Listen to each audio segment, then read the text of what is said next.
Hey, this is my comic pull list for January 25th, 2017.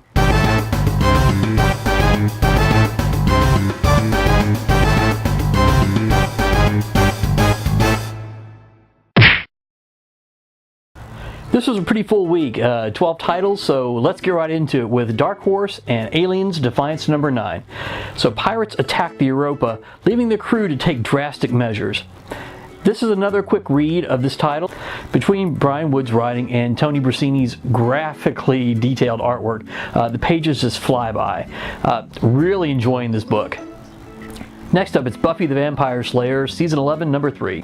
After the near destruction of San Francisco by mystical forces, the U.S. government has declared war on all magical entities, forcing them into an internment camp called the Free Zone. Having more than a few mystical beings among them, Buffy and the Scooby Gang attempt to lay low, but trouble, as it always does, comes a-knockin'. From the off, this season has been kind of dark. This issue is no exception. And given the current state of affairs, it's an all too real reminder of exactly what our government can do without the consent of its people. While it's well written, I don't need a reminder of that. I really want a story that's a distraction from real life, not one that's throwing it in my face. So I may just have to let this one go for a bit and, catch up on it later if it doesn't mirror real life so much. We'll see how things are going when the next issue comes out next month. Moving on, it's Serenity, No Power in the verse number 4.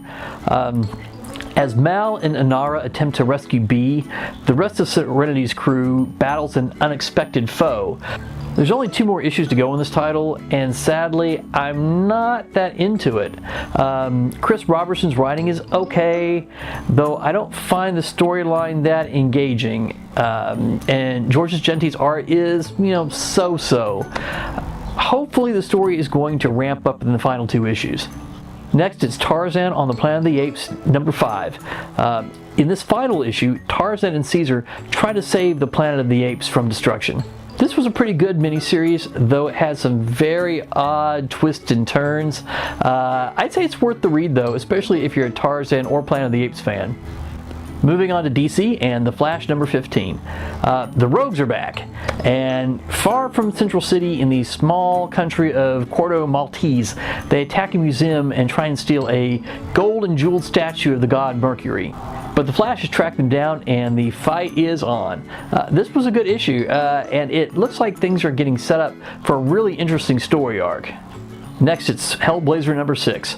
So Mercury tells Constantine an interesting story, but maybe leaving out one important detail. Meanwhile, Clarice, hello Clarice, throws a dinner party for the Magic Elite.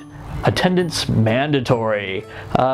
Really not into this new run, which kind of sucks because I really like the character John Constantine. Here we are 6 issues in, and it just has yet to hook me.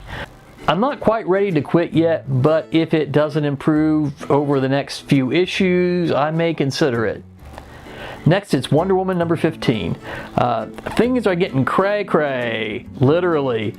In the last present-day issue, Diana learned that Themyscira that she'd been visiting for years was actually all a lie, at which point she pretty much checked out and went into a catatonic state. I almost did the same thing because I still don't understand what the hell is going on there. Anyway, in this issue, she's still reeling from that discovery, only now she's in a straitjacket in a mental hospital. Meanwhile, Steve, Etta, and Barbara Ann are laying low, trying to plan their next move with no Wonder Woman to back them up. The threads of the storyline are very slowly starting to pull together. I still don't know where they're headed, but I'm enjoying the ride. I just wish they'd move a little faster. Next from Dynamite, it's Wonder Woman 77 meets Bionic Woman number 2. Diana and Jamie embark on a new mission while the evil cabal continues to unveil its secret plan. This issue didn't have quite as much going on action-wise as the last issue, but there were some good moments between the 2 lead characters. Moving on to IDW and Jem and the Holograms number 23. So Fox quit the band at the 5x5 concert, leaving Jem and the Holograms in the lurch. But a surprise guest drummer makes the Misfits take more drastic measures to bring down their rivals. There are only 3 more issues of this title left, and thankfully this is the last for Meredith McLaren. I'm sure she's a great artist on other titles, but I just didn't think her style went well with this title at all. Even though I've lost some interest in this title, I'll be sad to see it go. Not only did it capture the essence of the 80s cartoon, it was excellent in its presentation of women of different body types and queer relationships. It even had a transgendered character.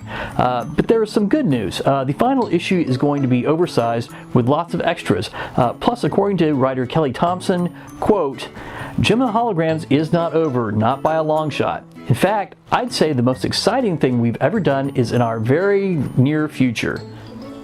I can't say what that is yet, but look for it this summer.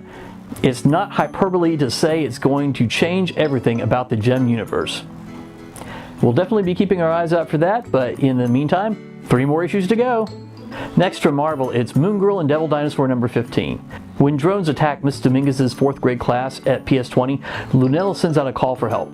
Ironheart, aka Riri Williams, answers the call, and the pair leave to investigate the source of the maniacal machines. Meanwhile, Dr. Doom is keeping a close eye on our pint-sized hero. Another great issue with some nice moments between Riri and Lunella, as well as Lunella and her mother. And it looks like things are gearing up to Moon Girl facing her first real supervillain. Next, it's Star Wars number 27. While stranded in his X-Wing, Luke continues to read from Ben Kenobi's journal about a mission of a still unknown to him Jedi Master named Yoda. Yoda feels a strange calling to a distant planet where he finds a tribe of children like Mad Max Beyond Thunderdome. He also discovers there's a mountain that channels the properties of the Force. So far, this is an interesting storyline. It's always cool to get more of Yoda's backstory. And finally from Titan, it's Doctor Who, the 9th Doctor, issue number 9. The Doctor, Rose and Jack travel back to 17th century Brazil in an attempt to retrieve Jack's missing memories. But they are not alone. The TARDIS has a stowaway, and her first adventure with the team may be her last. This was a pretty good first issue of this story arc, and it sets things up well, so I'm looking forward to the next one. So that's it for now. See you guys later.